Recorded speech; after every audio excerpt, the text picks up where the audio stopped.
My name is Calliope. I am 38 years old, and my mother has always treated me as a walking bank account while treating my sister like a fragile princess. So when she sent a text saying she was skipping my son's master's graduation to hold my 40-year-old sister's hand over a fake crisis, I refused to cry. Instead, I prepared for war. Because in that same text, she demanded I strip my son of his graduation gift, a luxury penthouse, just to give my sister a residence. But they forgot one detail. I am not just the invisible daughter. I am the CEO of a massive real estate firm, and my sister's current landlord. It is me. What started as a graduation day insult turned into the most ruthless corporate eviction this family has ever seen. If this story gave you the words you needed, share it with the person who answers every siren. The university football stadium is massive, blindingly bright under the afternoon sun, and filled with thousands of cheering people. I am sitting in the third row. In exactly 10 minutes, my son Vander will walk across that huge wooden stage to receive his master's degree in commercial real estate finance. I am bursting with pride. My chest feels full. But there is a cold, hollow space right next to me. I look down at the empty folding chair on my left. This seat was reserved for my mother, Marigold. I bought her a premium VIP ticket 6 months ago. I paid for her flight. I booked her a luxury hotel suite just 10 minutes from the campus. She is not here. I pull my phone out of my leather purse. The screen lights up with a single, casual text message from my mother. It arrived 2 hours ago, right when she was supposed to be boarding her flight. Can't make it to the ceremony today, Calliope. Your sister is having a massive crisis with her landlord, and she needs me here to calm her down. Tell Vander congratulations for me. We will celebrate later. Oh, and call me when the graduation is over. We need to talk about Vander's new apartment. Serafina needs it more. I read the text message 3 times.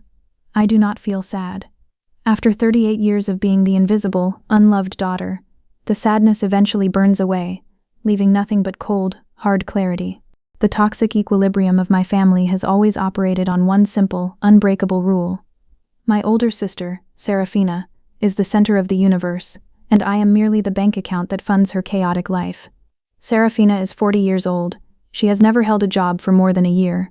She is constantly bouncing from one disaster to another, always playing the victim, always needing to be rescued. And my mother, Marigold, is her ultimate enabler.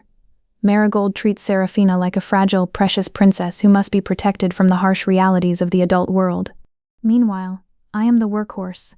I am the daughter who is expected to just shut up, work 80 hours a week, and write the checks. For the past 5 years, I have allowed Serafina to live in a small, 2-bedroom townhouse that I own on the edge of the city. I charge her barely a quarter of the actual market rent.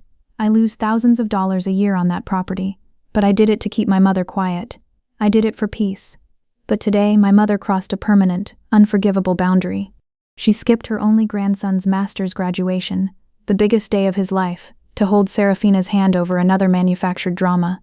And worse, she is already plotting to steal Vander's graduation gift. In commercial property management, assets are shielded within separate limited liability companies. 6 months ago, my primary corporation, Apex Meridian Holdings LLC, finalized the construction of a beautiful, high-end luxury apartment building in the city's financial district. As a graduation gift, and as a signing bonus for joining my company as the new director of operations, I legally assigned the commercial lease of the penthouse suite directly to Vander. It is his apartment. He earned it. He is moving in tomorrow. But Serafina saw pictures of the penthouse on social media. She saw the floor-to-ceiling windows, the marble countertops, and the private balcony. She immediately decided that her cheap, discounted townhouse was no longer good enough for her. She convinced my mother that she deserves the luxury penthouse for a fresh start. They actually believe I am going to take my son's graduation gift and hand it to a 40-year-old failure just because my mother demands it. The crowd erupts into massive cheers. I look up. The university dean is calling names. Vander Sterling, the announcer's voice echoes through the massive stadium speakers. I stand up. I clap so hard my hands sting. Vander walks across the stage. He is tall, wearing his black gown and graduation cap. He smiles, takes his diploma, and points directly at me in the crowd. He does not look for his grandmother. He already knows she wasn't going to show up. He knows exactly who she is. I smile back at my son. I feel a fierce, protective fire ignite in my chest. My family thinks they can ruin his special day and then casually demand his property.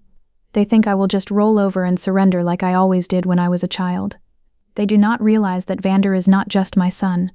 Starting today, he is a corporate officer of a multi-million-dollar real estate firm, and together we are about to teach my mother and sister a devastating legal lesson about respect. I sit back down and open my phone. The graduation is over. It is time to reply to my mother's text message. The university stadium is slowly emptying, a sea of black gowns and colorful hoods drifting toward the parking lots. I stay in my seat for a moment longer, the cool afternoon breeze pressing against the fabric of my suit. My phone is heavy in my hand, my thumb hovers over the screen. I don't just type out a quick, emotional response. I don't give my mother the satisfaction of a fight.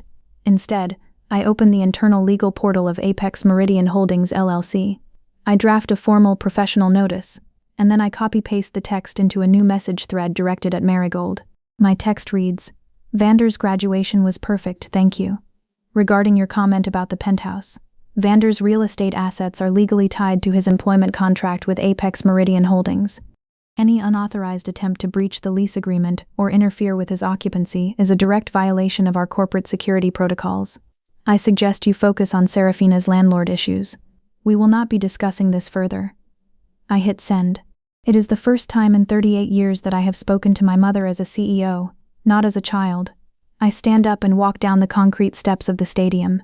Vander is waiting for me near the entrance, holding his diploma case in one hand and a bottle of water in the other. He looks incredibly happy. His eyes are bright. He is a man with a future. "Mom," he calls out, waving me over. He gives me a warm, tight hug. "We did it. I'm officially a master's graduate. You did it, Vander," I say, feeling a lump in my throat. "I'm so proud of you. I really am." We walk toward the parking lot in silence for a moment. He knows. He saw the empty seat. He felt the absence. "Did she text you?" he asks quietly. "She did," I reply. "She told me she couldn't make it because Serafina was having a crisis with her landlord. And then she told me you need to give up your new apartment because Serafina needs it more." Vander lets out a short, dry laugh that has no humor in it. "Of course, it's like clockwork. Did you tell her off?" "I sent her a corporate notification," I say, pulling the keys to my car out of my purse. "I made it very clear that your apartment is a corporate asset and is completely non-negotiable." Vander opens the passenger door for me. "She's going to flip, Mom. You know she won't just accept that. She thinks she has a moral claim to everything you own." "Let her flip," I say, stepping into the car. She's lived her whole life thinking that she can bully her way into getting what she wants. She's used to dealing with the Calliope who was afraid of a fight. She hasn't realized yet that the Calliope who runs this firm doesn't lose disputes. We drive away from the stadium, leaving the noise of the crowd behind. But before we even get to the main highway, my phone starts vibrating against the dashboard. Incoming call. Mother. I don't answer it. I let it ring. The screen flashes Mother over and over again. Then, the call drops. 10 seconds later, it starts again. "Are you going to answer?" Vander asks, glancing at the screen. "No," I say. "If I answer, she'll start the screaming. She'll play the martyr. I want her to stew. I want her to realize that the rules have changed." But Marigold isn't the kind of person who gives up after 2 calls.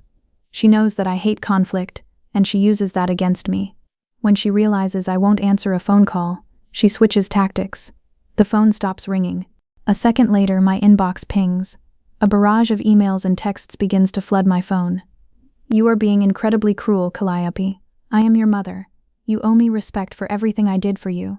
Serafina is in tears. She is going to be evicted in 3 days if she doesn't find a new place. How can you be so selfish when you have so much? I am coming over to your house this evening. We are going to fix this. You will listen to me, and Vander will sign the papers to hand over the apartment keys to his sister." I read the texts and my jaw tightens. She isn't just asking anymore. She is demanding. She is planning to invade my privacy, to come to my home, and to try to physically force me to change my mind. In real estate law, an owner-occupied commercial property that serves as both a primary residence and a corporate office is subject to strict security access protocols. Under the right of quiet enjoyment, a property owner has the legal authority to declare a person persona non grata and issue a formal notice of trespass. Once this notice is officially served, any attempt by that individual to enter the property, even a parent, is classified as criminal trespass, allowing for immediate removal by law enforcement without a court-ordered eviction. "She says she's coming to the house," I tell Vander. Vander's expression hardens.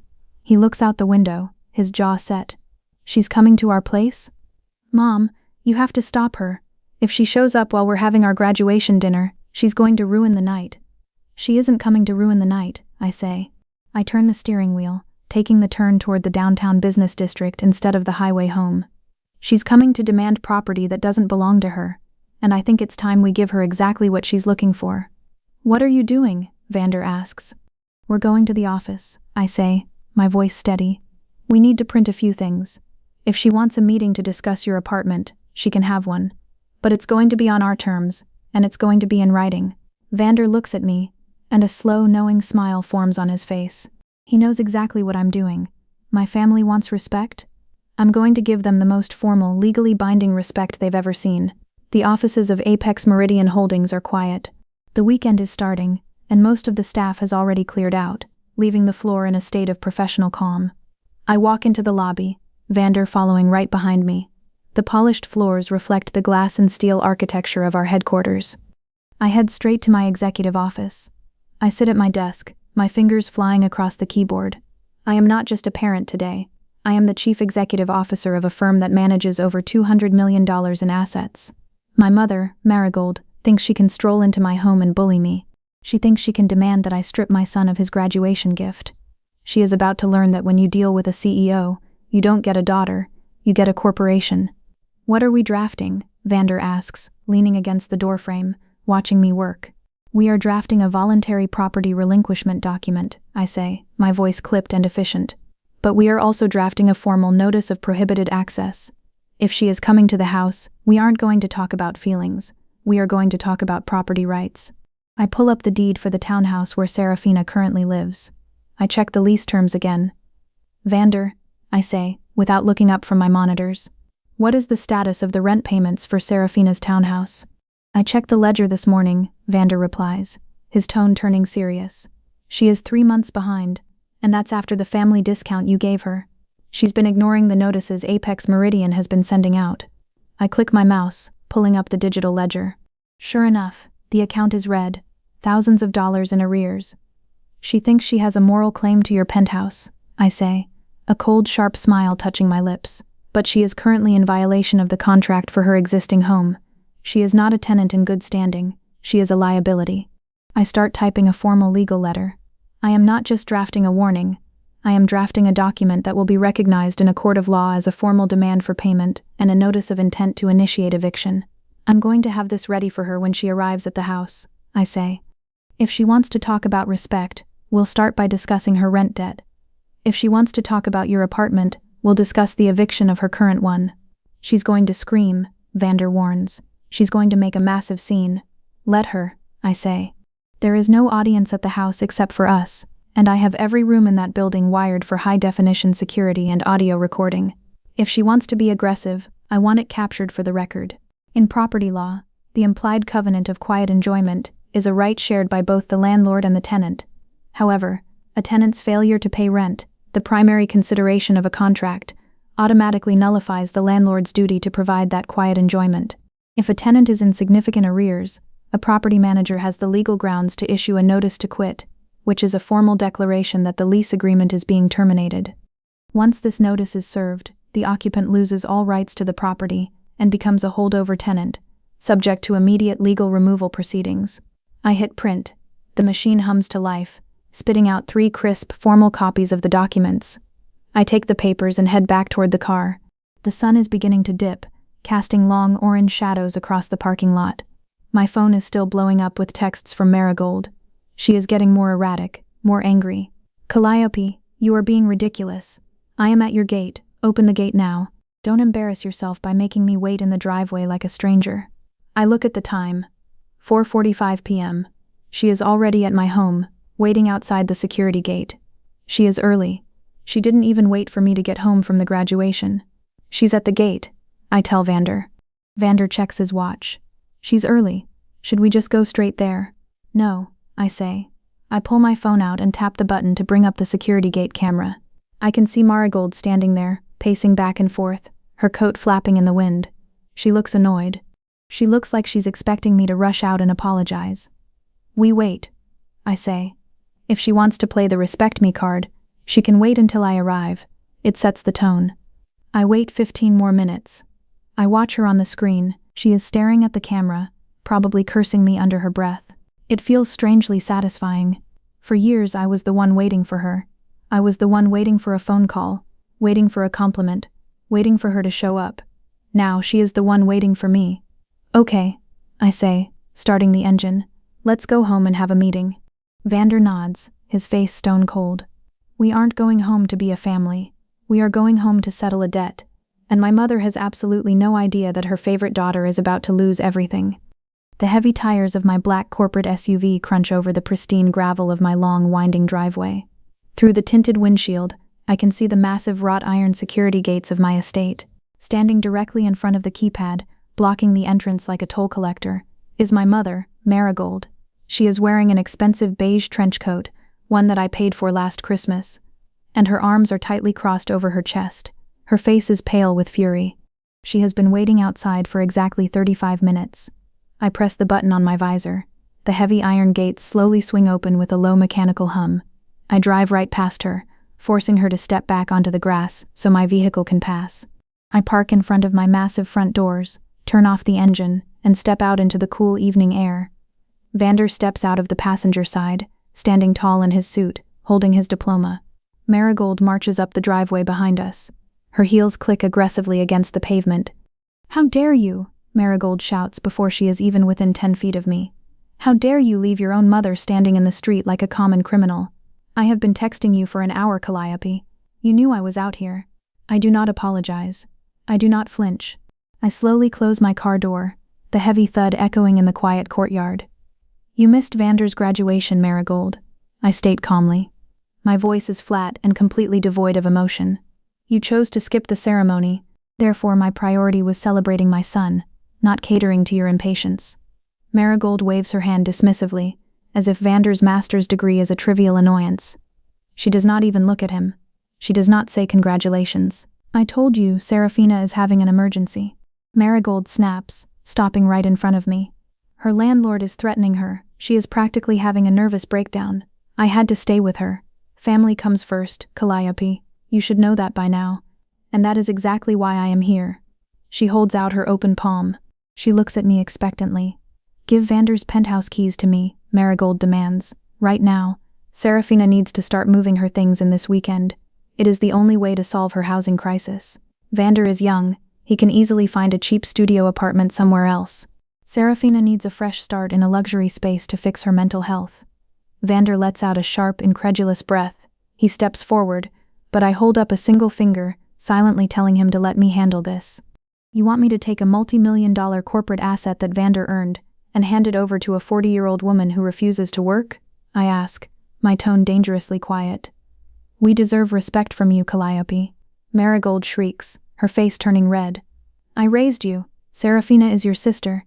You have more money than you could ever spend. Stop being so incredibly greedy and selfish."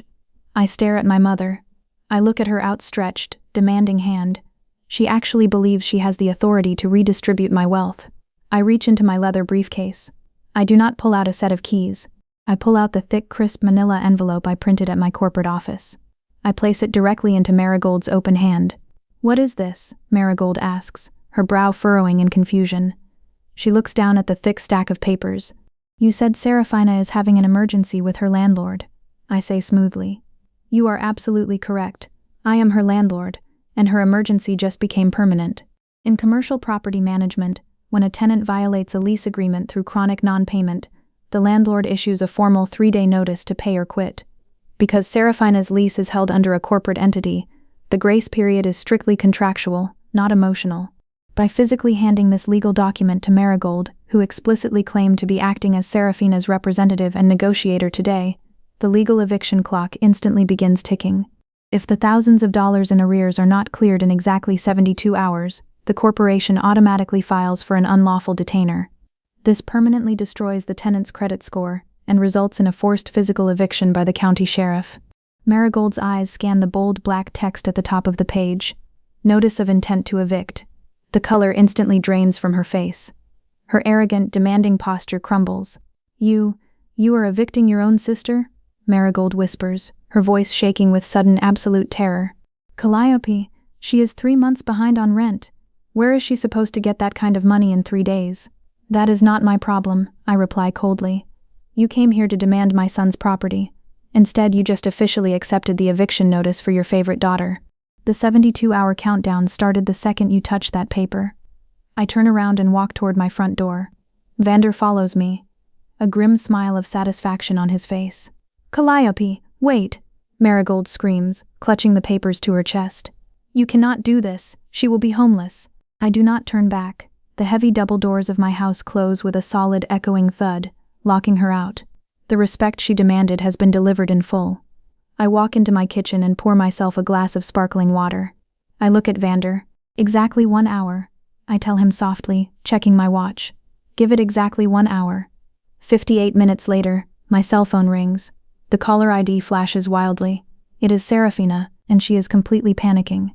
The phone vibrates on my sleek marble kitchen island. The caller ID flashes in bright red letters. Serafina. Vander looks at me from across the kitchen. He takes a sip of his sparkling water and nods. He knows the script. I tap the green button and put the phone on speaker. I do not say hello. I just let the silence stretch. Calliope. Serafina shrieks through the speaker. Her voice is high-pitched, completely hysterical, and breathless. What did you do? Mom just walked into my house shaking and crying. She handed me a piece of paper. What is this? It is exactly what it says at the top of the page, Serafina. I reply smoothly. It is a formal legal notice. You owe my corporation $4,200 in back rent. You have 72 hours to pay it in full, or you will be evicted. You cannot do this to me. Serafina screams. The sound of her panic echoes off my high ceilings. I am your sister. I am family. I have been having a terrible year, Calliope. You know my anxiety is bad right now. How can you be so cruel? I lean forward, resting my hands on the cool marble counter. For decades, whenever Serafina claimed she was having a terrible year or a panic attack, my mother would force me to surrender. I would hand over my savings. I would give up my bedroom. I would apologize for making her feel bad. But I am not a child anymore. I am the CEO of Apex Meridian Holdings. Your anxiety does not pay the property taxes, I state calmly. Your bad year does not cover the maintenance fees. You have been living in that townhouse for a quarter of the market price, and you still stopped paying 3 months ago. Your free ride is officially over. Mom said you are giving Vander a luxury penthouse. Serafina cries out, switching tactics. Her voice drips with toxic jealousy. You have a penthouse sitting empty and you are trying to throw me out on the street. That is sick, Calliope. Just give me the keys to the penthouse, and you can rent this stupid townhouse to someone else. I look at Vander. He rolls his eyes. She actually thinks her crying will magically unlock a multi-million-dollar corporate asset. Vander earned his apartment through a signed employment contract, I explain, speaking to her like a slow child. You have earned an eviction. There is a sudden desperate pause on the line. I can hear Serafina breathing heavily. The tears suddenly stop. When manipulators realize that crying is not working, they immediately try to negotiate. Okay, listen, Serafina says, her voice dropping to a frantic whisper. I have $500 in my checking account right now. I will transfer it directly to your personal bank app. Just take the $500, Calliope. That counts as a payment. It stops the eviction. I'll pay the rest next month, I swear. I let out a soft, cold laugh. It is a terrible sound. In commercial real estate law, accepting a partial payment after a notice to pay or quit is served can legally reset the entire eviction clock, forcing the landlord to start the process all over again. However, if a tenant attempts to bypass the official corporate payment portal by sending funds directly to a CEO's personal bank account, it constitutes an illegal commingling of funds. To protect the corporate veil of the LLC, any personal transfer must be immediately rejected. The legal eviction countdown remains active, and the corporate ledger demands the exact full balance to halt the proceedings. I blocked your number on my personal banking apps 3 years ago, Serafina. I tell her perfectly. You cannot pay me directly. You must log into the Apex Meridian corporate tenant portal, and the portal is locked. It will only accept a single full payment of $4,200, nothing less. I don't have that kind of money, Serafina screams, the viciousness finally breaking through her victim act. You are doing this on purpose. You are trying to ruin my life because you are a jealous, hateful witch. I am simply running a business, I reply. You think you are so smart? Serafina snarls, her voice turning completely toxic. You think you can just kick me out? Fine, try it. But I promise you, Calliope, if you force me out of this house, I will make sure it costs you 10 times as much.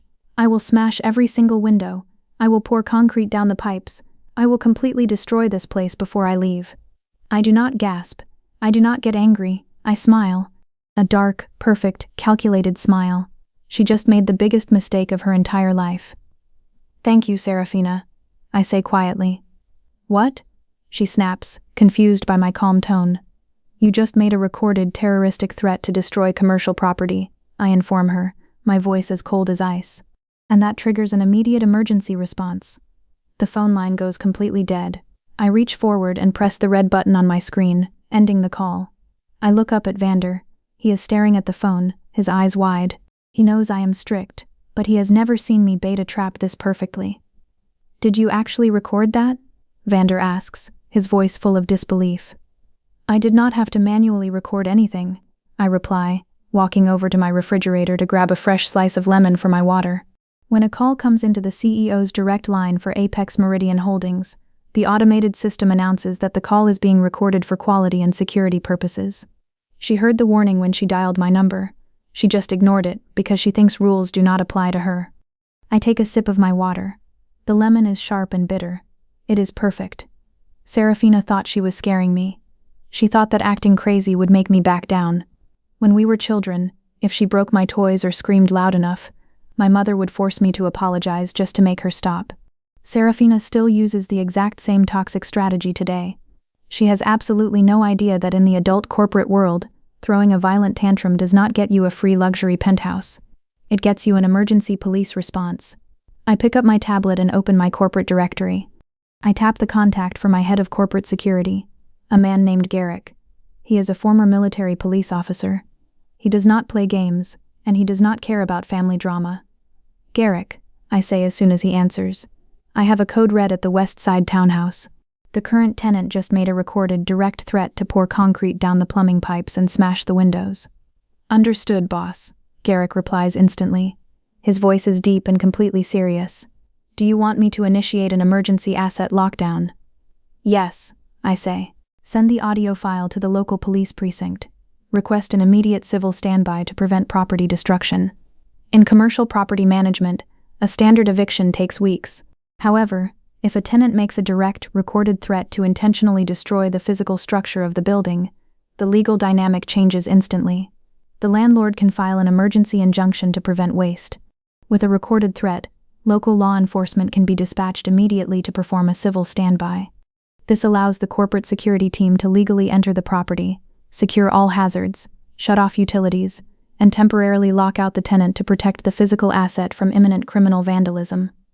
"I am dispatching 2 security vehicles right now," Garrick says. "We will meet the police at the front door in 20 minutes. Make sure she does not touch the plumbing, Garrick," I order. "She will not get the chance," he promises, and hangs up the phone. I turn on my large kitchen television. I do not switch it to a movie or the news. I cast my tablet screen directly to the television. I open the external security cameras installed on the front porch of Serafina's townhouse. Vander pulls up a stool next to me. We watch the screen like it is the most exciting sports game of the year. For 15 minutes, nothing happens. The street outside her townhouse is quiet. Then, the flashing red and blue lights arrive. 2 police cruisers pull up to the curb. Seconds later, a large black corporate security van parks right behind them. Garrick and 3 large men in dark tactical uniforms step out. I watch the screen closely. Garrick walks up to the front door with the police officers. He knocks loudly. The door swings open. Serafina is standing there. She is wearing her dirty pajamas. My mother Marigold is standing right behind her. Even without audio, I can see the exact moment Serafina's arrogant confidence completely vanishes. She points at Garrick, screaming something at the officers. Marigold waves her arms, trying to shoo the police away like they are stray dogs. Garrick holds up a tablet. He plays the recording. I watch the police officer's posture change. The officer shakes his head, points directly at Serafina, and points toward the street. "What are they doing?" Vander asks, leaning closer to the screen. "They are removing the threat," I say smoothly. "Because she threatened to destroy the pipes. Garrick has the legal right to secure the water main and change the locks immediately." On the screen, the police officer steps into the house. Serafina tries to block him, but he gently moves her aside.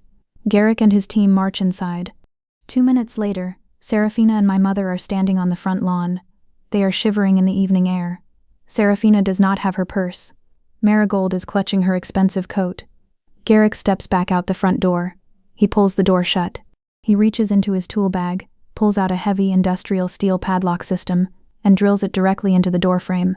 The townhouse is completely sealed. Serafina falls to her knees on the grass. She is sobbing, hiding her face in her hands. Marigold is staring at the heavy steel lock, her mouth wide open in pure silent shock. They thought they were untouchable. They thought they could demand Vander's graduation gift, skip his ceremony, and threaten my property without a single consequence. I take another sip of my lemon water. The first boundary has been drawn, but I know my mother. She is not going to surrender. She is going to try and find a lawyer to fight me, and I am perfectly prepared for that too. The large television screen in my custom kitchen shows a live, silent broadcast of absolute defeat. Vander and I sit at the Marble Island, watching the security feed from the townhouse. Garrick and his security team are gone. The local police cruisers have driven away. The only people left on the dark, quiet street are my mother, Marigold, and my sister Serafina. Serafina is sitting on the cold concrete curb, shivering in her pajamas, staring blankly at the heavy steel padlock drilled into her front door. Marigold is pacing back and forth on the grass, holding her cell phone to her ear. She is gesturing wildly with her free hand. She looks furious. "Who is she calling?" Vander asks, taking a bite of the dinner we just ordered. "She can't call you because you blocked her. Do you think she is calling a locksmith?" "A locksmith will not touch a corporate security lock," I reply smoothly, especially not one with a bright orange police emergency injunction sticker slapped across the keyhole. "No, she is not calling a locksmith. She is calling a lawyer. I know my mother. When she loses control of a situation, she immediately tries to buy her way out of it. She will find a cheap, aggressive attorney who specializes in tenant disputes. She will tell the lawyer a completely fabricated story about how her cruel, evil daughter illegally locked her poor sister out of her house. 10 minutes later, a yellow taxi pulls up to the curb on the screen. Marigold grabs Serafina by the arm, pulls her off the concrete, and shoves her into the back of the cab. They drive away into the night. They are probably heading to a hotel that Marigold will have to pay for. I turn off the television. The immediate physical threat is neutralized, but the legal game of chess is just beginning. I walk back to my home office. I sit in my heavy leather chair and wake up my computer screens. I do not have to wait long. At exactly 8:45 p.m., a new email pops into my corporate inbox. It is marked urgent, minus high importance. The sender is a man named Bramwell Thorne, an attorney from a low-level local law firm that advertises on highway billboards. The subject line reads, "Demand for immediate property access, minus illegal self-help eviction." I open the email. The letter is full of legal threats and angry demands. The lawyer accuses Apex Meridian Holdings of violating state housing laws by changing the locks without a court order. He demands that I remove the padlock immediately, hand over the keys to Vander's luxury penthouse as compensation for emotional distress, and drop all demands for back rent. If I do not comply by tomorrow morning, he promises to file a massive lawsuit against my company. I lean back in my chair and laugh softly. Tenant lawyers like Bramwell Thorne rely purely on intimidation. They assume landlords are lazy. They assume property managers do not keep perfect paperwork. And they assume a simple threat of a lawsuit will make the landlord panic and surrender. But I am not a lazy landlord. I am a CEO, and I keep perfect records. I open my digital archives and pull up Serafina's original lease file from 5 years ago. I scroll past the rent amounts. I scroll past the property descriptions. I scroll directly to the very last page of the contract. The signature page. There are 2 signatures at the bottom. The first belongs to Serafina. The second belongs to Marigold. In commercial and residential real estate, a landlord can require a financially unstable tenant to provide a guarantor or cosigner before approving a lease. The guarantor takes on absolute, legally binding financial liability for the primary tenant. If the primary tenant breaches the contract, causes property damage, or triggers an emergency security deployment, the property management corporation does not have to chase the bankrupt tenant for the money. They can immediately attach the entire debt, including all legal and security fees, directly to the guarantor's financial records and credit profile. My mother has always been Serafina's enabler. She coddled her, made excuses for her, and demanded that I pay for her mistakes. 5 years ago, when I demanded a cosigner for the townhouse lease to protect my corporate asset, Marigold signed the paper without even reading it. She thought it was just a formality. She thought I would never actually hold her accountable. She was wrong. I hit reply, To the angry lawyer's email. I do not type a long emotional defense. I keep it brief, cold, and entirely factual. Dear Mr. Thorne, attached is the police report and the audio recording of your client making a terroristic threat to destroy the plumbing of a commercial asset. The lockout was a lawful emergency injunction to prevent waste, executed with a police civil standby. There is no illegal eviction. Furthermore, attached is the original lease agreement. You will note that Marigold is the legally binding financial guarantor. Due to your client's threats and defaults, the corporate security deployment cost $2,500. Combined with the $4,200 in arrears, the total debt is now $6,700. This debt is now officially attached to Marigold. If the balance is not paid in full by Monday morning at 9 a.m., my corporate attorneys will file a lawsuit directly against Marigold's personal assets and place a lien on her primary residence. Do not contact this office again unless it is to arrange payment. I hit send. The trap has officially snapped shut. Marigold thought she was hiring a lawyer to bully me into giving up Vander's penthouse. Instead, she just handed her lawyer the exact paperwork I needed to hold her financially hostage. The enabler is about to pay the ultimate price. The morning sun pours through the floor-to-ceiling glass windows of Vander's brand-new penthouse. We are standing in the middle of his massive living room, looking out over the entire city skyline. The apartment smells like fresh paint and expensive hardwood. Movers are quietly bringing in his furniture. This is what success looks like. This is the reward for hard work and unbreakable boundaries. My phone buzzes in my pocket. I pull it out and look at the screen. It is an email from Bramwell Thorne, the cheap lawyer my mother hired last night. I open the message. It is incredibly short. Dear Calliope, please be advised that as of 9 a.m. this morning, my law firm no longer represents Marigold or Serafina. I was not informed of the guarantor status on the lease agreement, nor was I informed of the recorded criminal threats made by the tenant. I withdraw all previous demands. Do not contact my office regarding this matter again. I smile and hand the phone to Vander. He reads the email and laughs. He dropped them, Vander says, shaking his head. He completely threw them under the bus. Of course he did, I reply, walking over to the marble kitchen counter. Lawyers like Bramwell Thorne only take cases they think they can win quickly by scaring a weak landlord.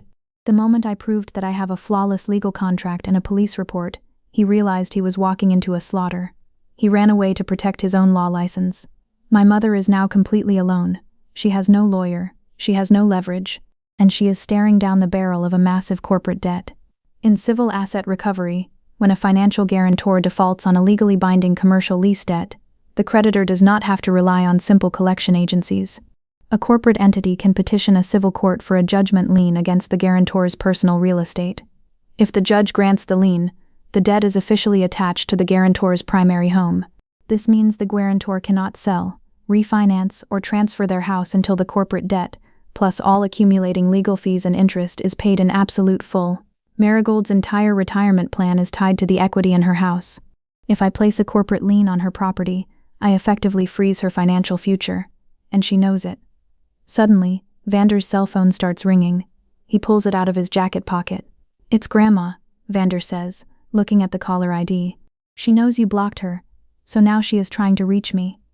Answer it, I tell him. Put it on speaker. Let's hear what she has to say. Vander swipes the screen and places the phone on the empty kitchen counter. Hello, Marigold, Vander says. He does not call her Grandma. He uses her first name, establishing an immediate, cold professional distance. Vander. Oh, thank God you answered, Marigold cries through the speaker. She sounds completely exhausted and utterly terrified. The arrogant, demanding tone from yesterday is entirely gone. Please, you have to talk to your mother. Her lawyers sent my lawyer a terrible email last night. He quit. He actually dropped us as clients. I am aware, Vander replies smoothly. I read the email. Vander, you have to fix this, Marigold begs, her voice cracking. She says I owe her company almost $7,000. She says she is going to put a lien on my house. I am on a fixed retirement income. I cannot afford that. I will lose everything. Vander looks at me. I give him a slow nod of approval. He is doing perfectly. You signed the guarantor agreement 5 years ago, Marigold, Vander explains calmly, sounding exactly like a director of operations. When you sign a legal financial contract, you accept the consequences. Serafina stopped paying rent. Serafina threatened to destroy corporate property. Therefore, you are responsible for the bill. But it was just a mistake, Marigold sobs. Serafina was just angry. She didn't mean it. You have your new penthouse, Vander. You are rich. Your mother is rich. Why are you doing this to your own family? Because you did not respect us, Vander says, his voice dropping into a hard, unforgiving tone. You skipped my graduation. You demanded my apartment. You thought you could treat my mother like a bank and treat me like garbage. You played a stupid game, and now you have to pay the stupid prize. Vander, please. The total is $6,700, Vander interrupts cleanly. If the corporate portal does not receive the funds by Monday at 9 a.m., the legal team will file the lien against your house. Do not call this number again. Vander presses the red button. The call disconnects. He picks up his phone and slips it back into his pocket. He looks around his beautiful, bright penthouse. She is panicking, Vander says quietly. She is, I agree. And panic destroys toxic alliances. For 40 years, Marigold and Serafina have teamed up against me because it was easy and profitable. But now Marigold's own house is on the line. When a ship starts sinking, the rats always turn on each other. I look out the window at the city below. The toxic equilibrium has been destroyed. The betrayal has been punished. Now it is time for the enabler and the golden child to face off against each other. And I am going to make sure I have a front row seat to watch it happen. The monitors in my secured home office glow with a soft blue light. The weekend is usually my time to disconnect from the corporate world, to read a book in my sunroom, or to enjoy a quiet lunch. But today I am sitting at my solid black walnut desk, watching the live security feed from the West Side townhouse. In the corporate world, when a hostile partnership begins to collapse under extreme financial pressure, you do not look away. You watch closely to see who breaks first. At exactly 2:20 p.m., a silver sedan pulls up to the curb in front of the padlocked townhouse. It is Marigold's car. The doors open. Marigold and Serafina step out onto the sidewalk. Yesterday, they were a unified team. They were the victim and the savior, marching up to my security gates to demand my son's penthouse. Today, their body language is completely different. They are standing several feet apart. Their shoulders are tense. I reach forward and slide the volume fader up on my control panel. The hidden microphones on the porch activate, capturing their voices perfectly. I cannot believe you lied to me, Serafina. Marigold's voice echoes through my office speakers. She is not using her soft, coddling mother voice. She sounds furious and betrayed. You told me you were only a few weeks behind on rent. You told me Calliope was just being dramatic. I didn't lie.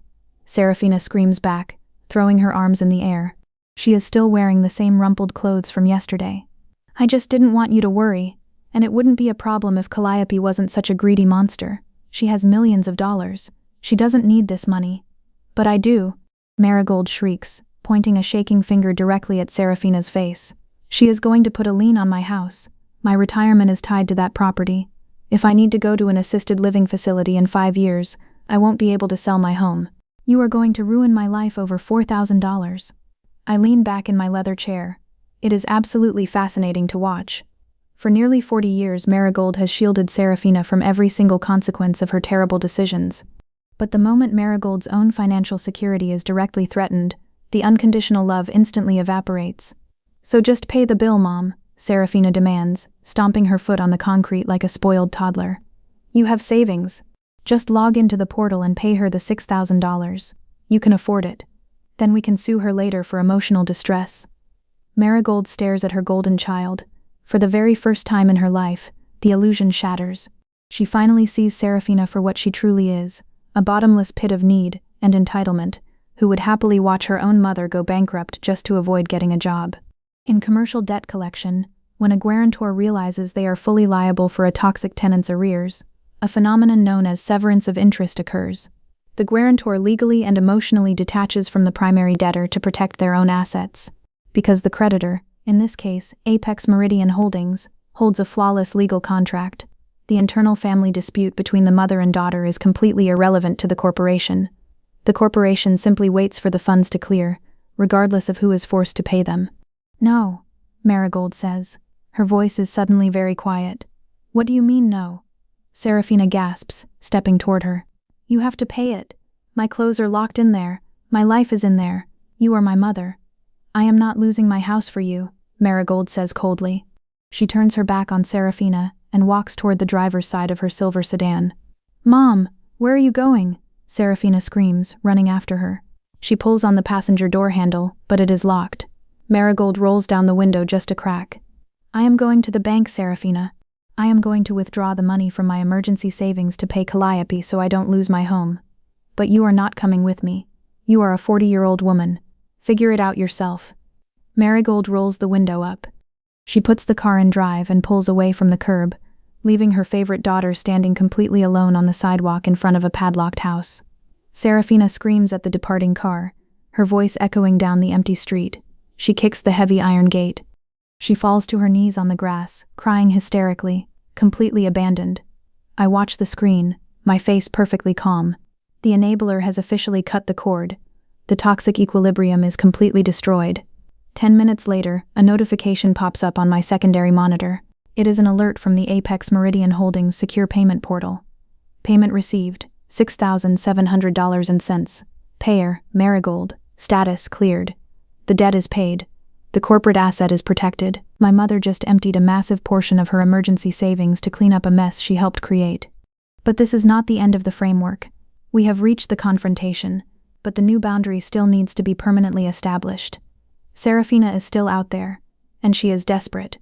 And a desperate woman who has lost her mother's credit card is going to look for a new target. I pick up my phone and dial Garrick. It is time to secure Vander. The phone rings exactly once before my head of corporate security answers. Garrick, I say, keeping my eyes fixed on the security monitor in my home office. The financial debt for the townhouse has just been paid in full by the guarantor.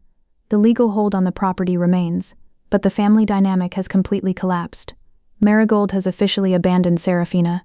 Understood, boss, Garrick replies, his voice deep and calm. What is our next operational move?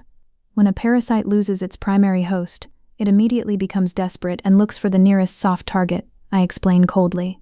Serafina has no money, no car, and no mother to protect her. She knows exactly where Vander's new penthouse is located because she saw the promotional photos on social media. She is going to try and force her way into his building. She will not get past the front desk, Garrick promises. I am leaving the townhouse now. I will personally relocate to the lobby of Vander's building. Good, I say. Do not let her anywhere near the elevators. If she causes a scene, make it permanent. I hang up the phone. I grab my keys, put on my dark navy coat, and drive straight downtown to the financial district. Apex Meridian Tower is a gleaming 50-story high-rise made of black glass and steel. It is the crown jewel of my real estate portfolio. The lobby features imported Italian marble floors, massive modern art pieces, and a 24-hour security concierge. It is a fortress of wealth and privacy. I take the private executive elevator directly to the top floor.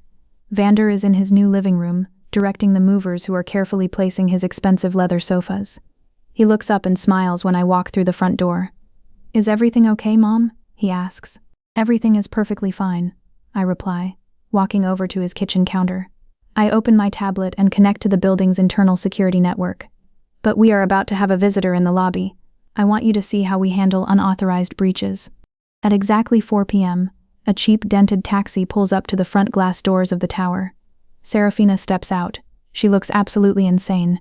She is still wearing her dirty pajamas and a heavy winter coat, despite the warm spring weather. Her hair is a tangled mess.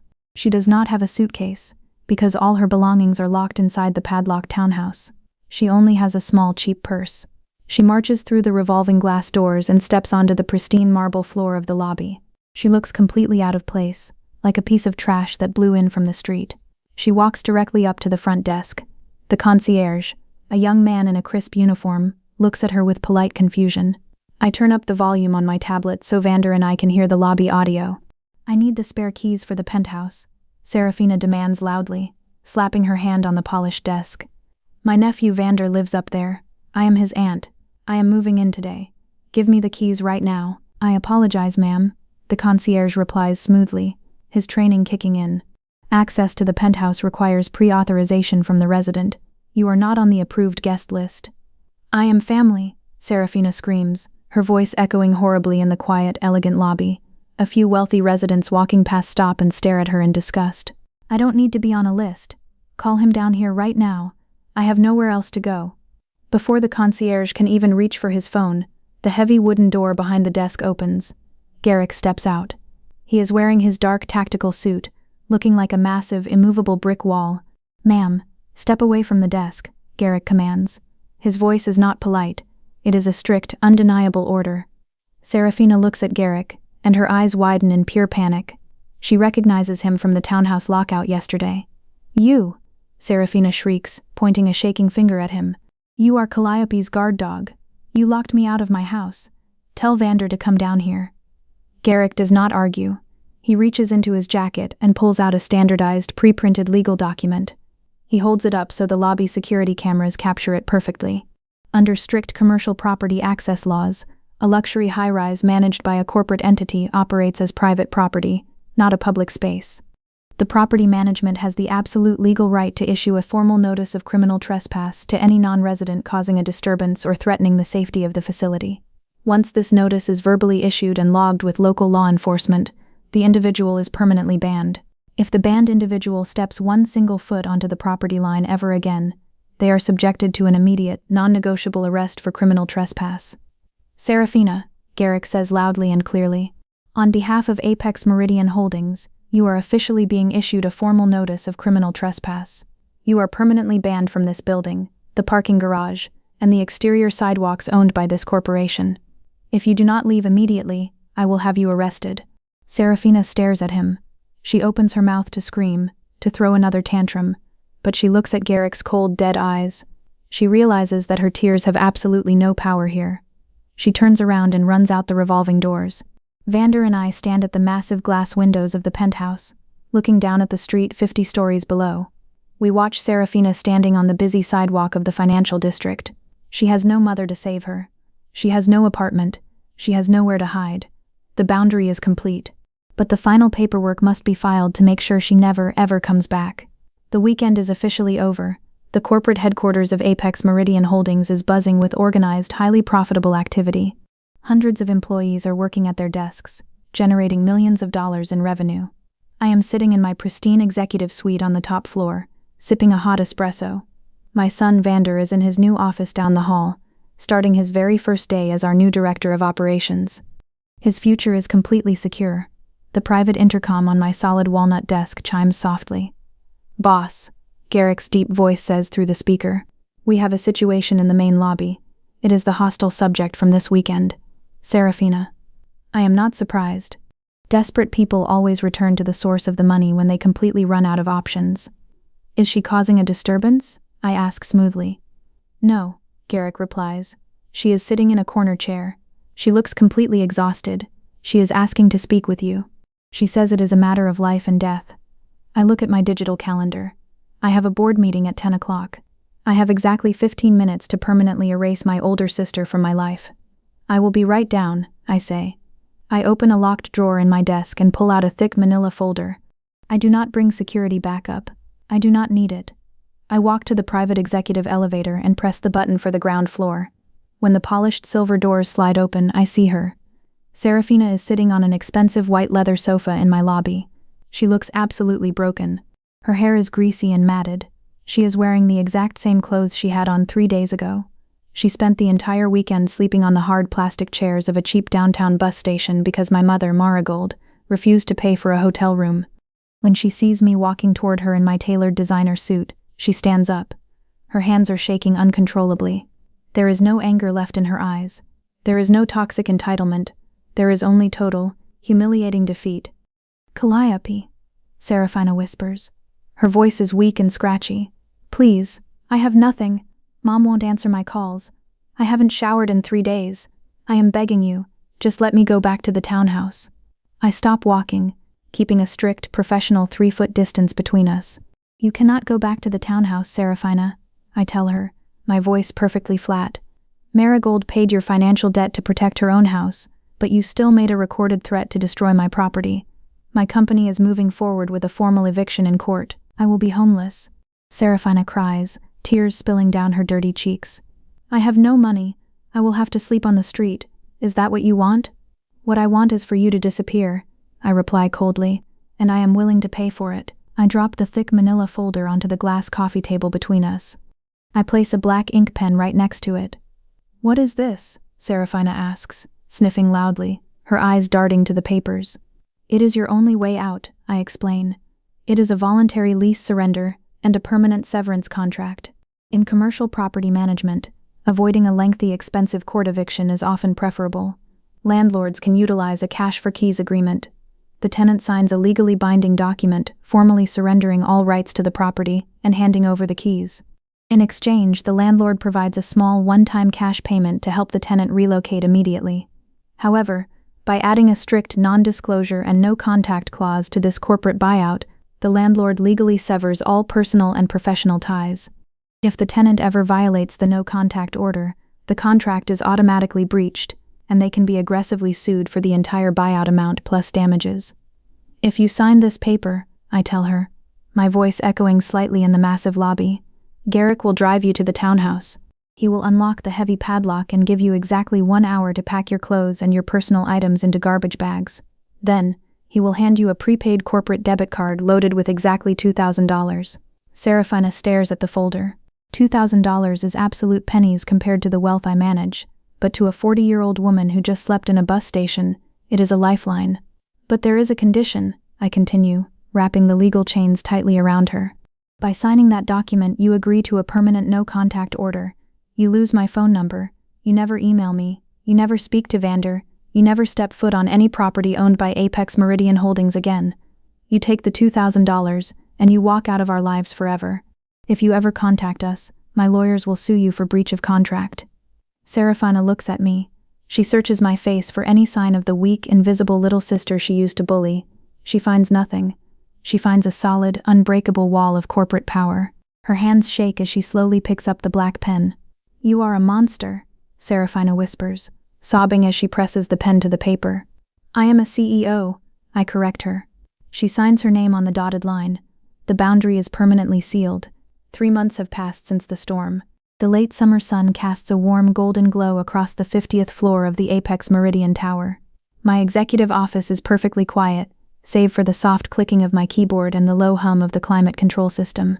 Outside my massive floor-to-ceiling windows, the city moves at a fast, chaotic pace. But up here, inside my corporate fortress, everything is orderly, everything is under my absolute control. I take a slow sip of my hot espresso. The toxic equilibrium of my past is dead, and the new boundary has cured the infection completely. I look at my secondary monitor. It displays the internal corporate security logs. I do not have to worry about my family ambushing me in the lobby anymore. Serafina is gone.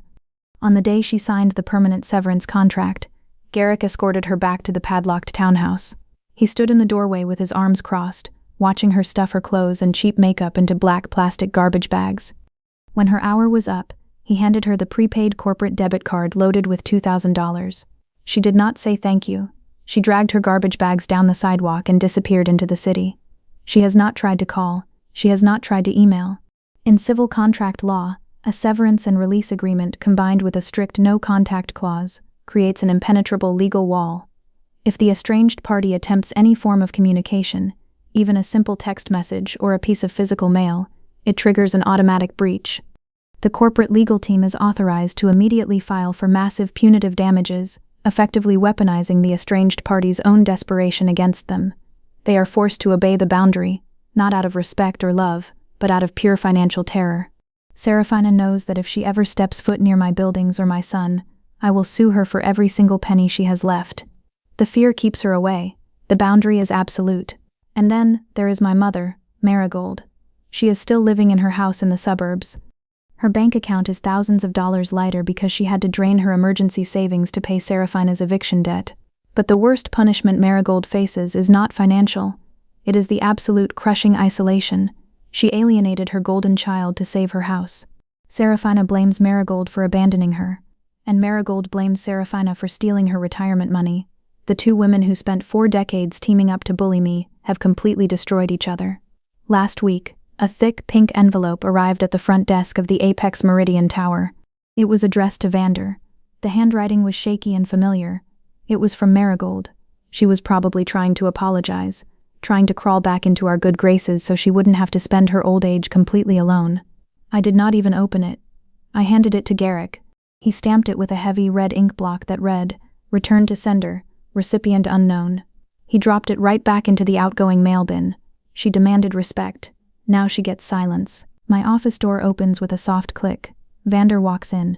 He is wearing a sharp, tailored charcoal suit. He holds a sleek digital tablet in his hand. He looks confident, powerful, and completely at peace. He is no longer just my son. He is the director of operations, and he is brilliant at his job. The quarterly property reports are finalized, Mom, Vander says, placing the tablet on my desk.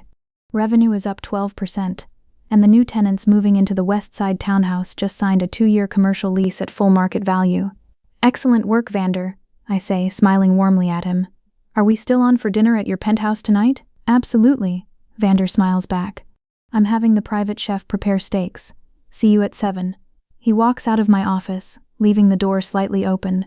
I lean back in my heavy leather chair and look at my reflection in the dark, polished wood of my desk. For 38 years, I was told that family was a blood obligation. I was told that I had to endure the screaming, the manipulation, and the financial drain because I was the youngest daughter. They thought my success was their personal bank account. They thought my son's achievements were just toys for them to claim. They did not understand that respect is earned and boundaries are enforced. I did not scream at them. I did not throw tantrums. I simply used the cold, hard reality of the corporate legal system to lock them out of my kingdom forever. The empire is thriving. My son is safe. My peace is permanent. And I will never let anyone cross my walls again.